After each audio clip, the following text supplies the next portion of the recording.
খেলাপথ মজলিসের নেতৃবৃন্দ, সবাইকে গণ অধিকার পরিষদের পক্ষ থেকে সংগ্রামী সালাম এবং শুভেচ্ছা। আসসালামু আলাইকুম।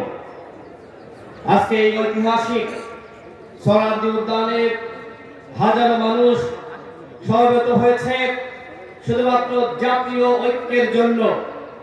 যে গণঅভ্যুত্থান, এই গণঅভ্যুত্থানে মাদ্রাসার ছাত্রদের যে অবদান, সেটা আমরা দেখেছি কিভাবে ওই যাত্রাবাড়িতে শনি রাত্রায় মাদ্রাসার ছাত্ররা এবং শিক্ষকরা হাসিনার বিরুদ্ধে লড়াই সংগ্রাম শুরু করেছিল।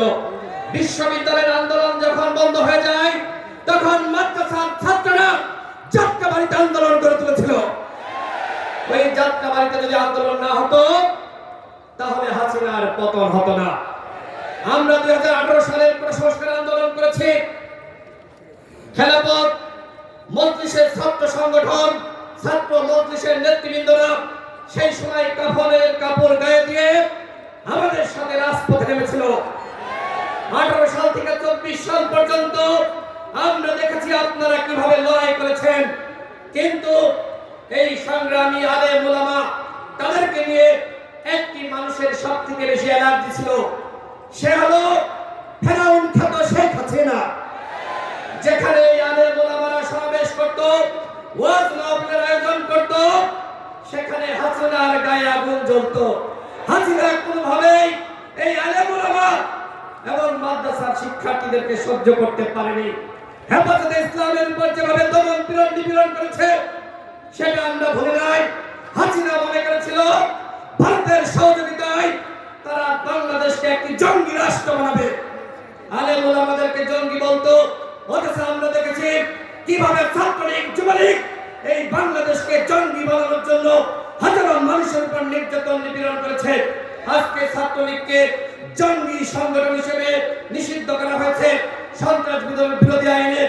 আমরা এই সরকারের কাছে দাবি রাখতে চাই, এবং এখানে রাজনৈতিক নেতৃবৃন্দ আছে, কেউ এখনো পর্যন্ত আওয়ামী লীগের নিষিদ্ধের ব্যাপারে স্পষ্টভাবে বক্তব্য রাখছে না। স্পষ্টভাবে বলতে চাই, গণহত্যার পরে বাংলাদেশে আওয়ামী লীগ রাজনীতি করতে পারবে না। আওয়ামী লীগকে নিষিদ্ধ করতে হবে।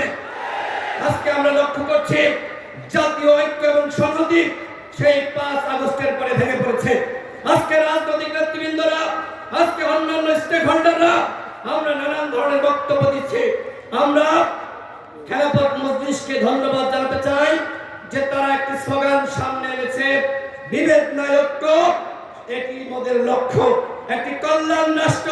খেলাপথ মজলিস সহ আমরা সকলে মিলে গঠন করতে চাই। সরকারের কাছে প্রশ্ন রাখতে চাই, কেন এই ঐক্য ভেঙে গেল? এই ঐক্য যেমনি ভাবে আপনারা তৈরি করেছিলেন, ঠিক ভেঙে যাওয়ার দায়ও আপনাদের নিতে হবে।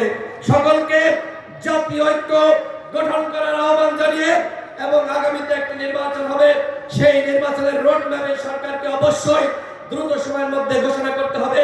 তাহলে কিন্তু ঐক্য আবার ফিরে আসবে। সকলে ভালো থাকবেন।